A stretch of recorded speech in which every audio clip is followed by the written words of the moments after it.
Ako po si Mark George De Ocampo, isang staff dito po sa GSIS Museo ng Sining. Well, ang trabaho ko po dito unang-una is pag may mga magtutour po, ako po yung nag-o-orient sa kanila. Aside po sa trabaho ko sa pagtutour sa mga bata or sa mga estudyanteng gustong makita ang museum ng GSIS, dito rin po work po namin is nagpa-process po kami mga scholarships under ng GSIS program.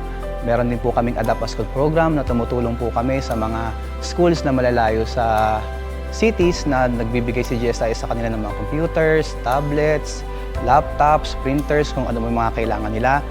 Then, yung work din po namin dito is yun po, nakikisa kami sa Brigada Eskwela, pupunta rin po kami doon, tumutulong kami sa schools maglinis, nagdo-donate po kami ng mga gamit para mapakinabangan po ng mga estudyante. Tapos po, meron din po kaming mga exhibits po, pag ini-invite po yung GSIS, na sa iba't ibang klaseng museums or lugar or LGUs na gusto magkaroon ng mga paintings, pumunta po kami sa kanila. Pumasok po ako dito this year nung February 1, 2024. So doon po nag-start yung aking journey dito sa GSIS.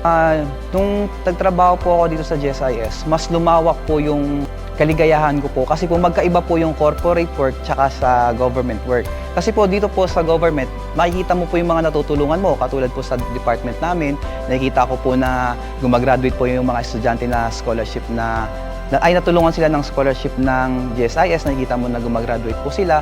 Tapos po, no, pagka pumupunta kami sa mga schools na nangangailangan ng mga supplies, ng laptops, tablets, computers, printers, nakikita mo po sa mga estudyante yung gaano sila kasaya, yung community nila, nagkakaroon ng pag-iisa, parang sobrang tuwang-tuwa nila. So, yun po, namulat po ako doon, na natuwa ako, na naging part po ako, na nakita kung paano po nangyari yun sa buhay nila. Before naman po talaga ako pumasok dito, alam ko na po yung TV. Unang nalaman ko yung TV po kay Kuya Popoy din kasi kalugar po ko namin siya sa Makati. Pinagbigyan niya po ako, sabi niya, sige Mac, punta ka dito, try out ka, ganito yung mga nangyayari.